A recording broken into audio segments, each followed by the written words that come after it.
Hey y'all, it's Maya, and I wanted to come on here and answer a big question. So something interesting happened. It was just a regular night. You know, the riots are going on, the protests are happening. We're still in a pandemic, and I'm quarantined at home with my family. I was on my phone on Facebook, and there's this group that I'm a part of that is a lot of musicians of the same age in the Midwest-ish area. This question had been coming up a lot, and I felt like I could answer it because of, the classes I've taken, the sort of programs I'm in school.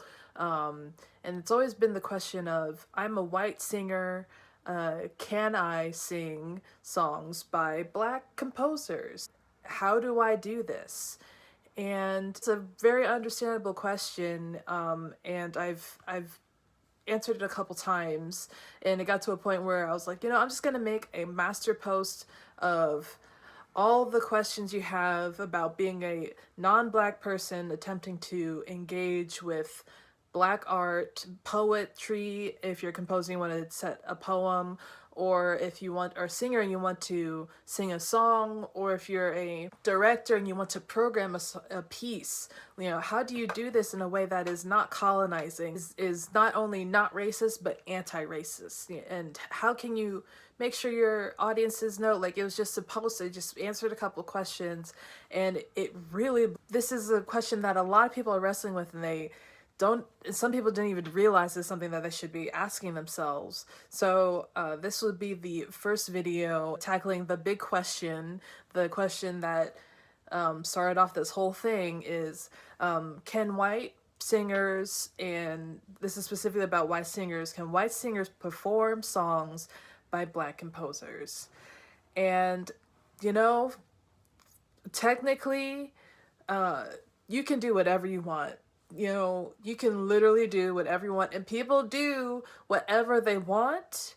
I understand the real question is, can I do this without looking like a dickhead, a racist asshole? Can I do this and not be seen as a bad person? And that's a very fair question. Nobody wants to make a fool of themselves because, you found a tune that you really liked, you want to share it with your buddies, and all of a sudden it's like, why are you talking about being a black woman? Like, it doesn't make sense. And the truth is that you should approach these songs as you would any, like, lieder that's German art song, how you would any, like, French opera, are you Salome and chopped off, or maybe you, like, chopped off the head of somebody, like, maybe you haven't been a star-crossed lover, but you do whatever is inside you to connect with the story and the character in order to perform it in an authentic and honest way. And not only that, you understand the culture, you understand the composer, where they're from, when they were living, and the historical context as well. There's a lot of work that goes into really deeply engaging with any art song. The added layer that you have to do when you're engaging with art song by Black American composers, people who are descendants of enslaved Africans, is you have to also look inside yourself and deconstruct the inherent racism in you as a non-black person. You cannot be racist but still have grown up in this especially if you're American, this very racist society, that devalues and intentionally makes you ignorant to the plight of black people, and they intentionally make it hard for you to empathize. Empathy is already such a very difficult thing to do, and if you're a classically trained singer, you might be taught to do some acting, but not as much acting as, say, like a theater actor or even a musical theater person. A lot of programs are lacking in that department, so this is asking you to go above and beyond the standard that is set for you, because the system, again, doesn't want you to care about black songs, black art songs. There's a lot of resources that you can connect to. Let's see.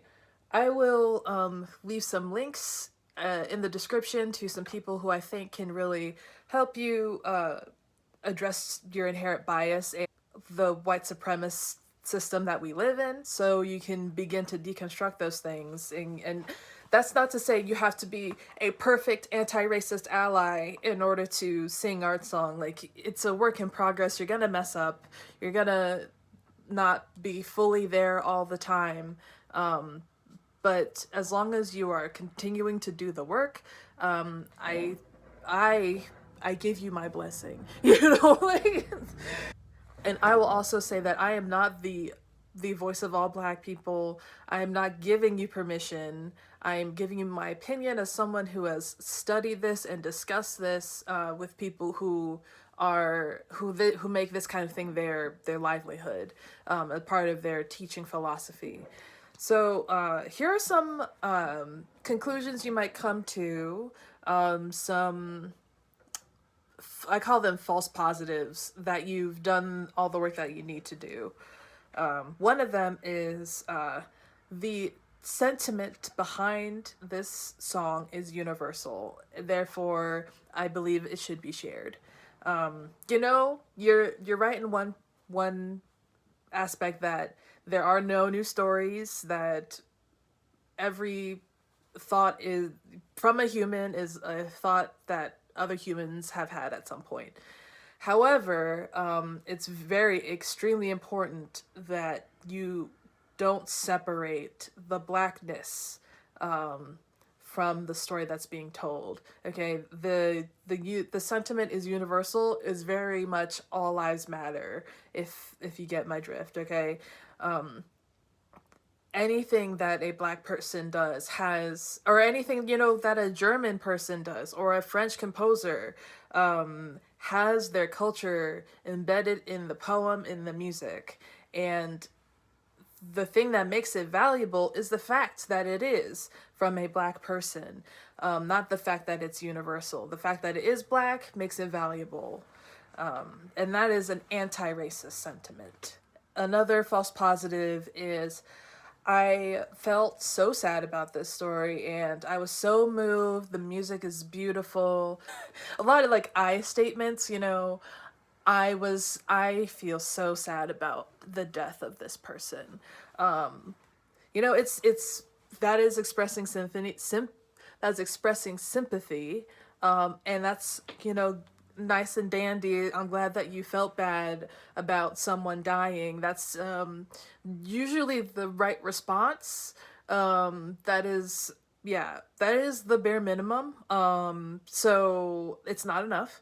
And what you need to do, and what is essential, and for me is non-negotiable, is you need to empathize. Not that is so sad, I'm so sad for you, is I feel it too. I feel the pain that you are feeling as well, because your loss is a loss to me as well.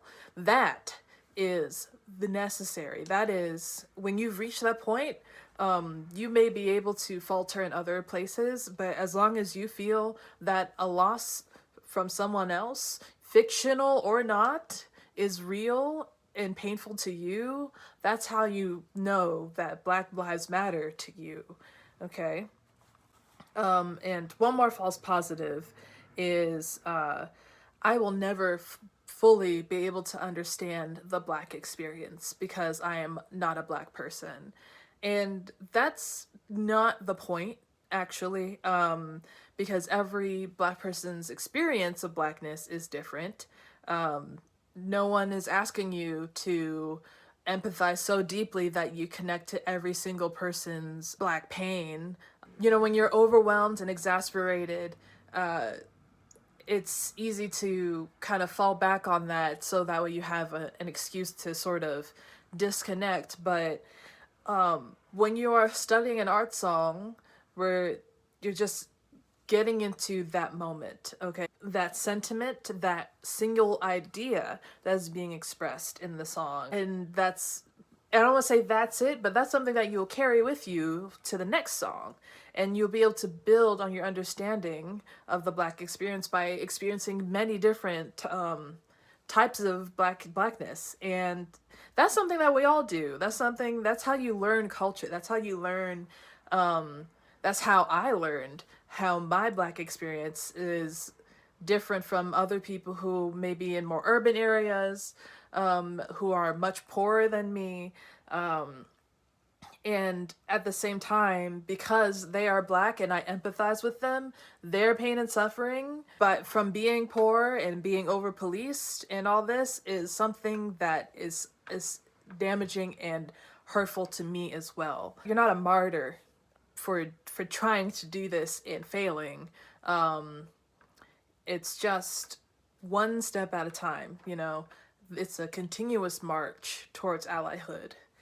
I'm going to leave it at that. There will be more coming because this is a very new channel. I can't do videos beyond 15 minutes, but if you subscribe and you like and you comment, and of course if you share with somebody who you know would benefit from this kind of video. Also, I'll have links to my